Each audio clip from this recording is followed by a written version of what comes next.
Ćao, ja sam Nena Ilić i danas vas učim kako da našminkate oči. Ključna stvar za postojanost senke je baza za oči koju stavljam na ceo kapak.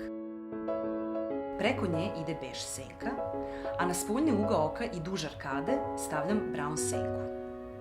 Ona će vizualno povećati oko, a njome blago senčim i donji kapak.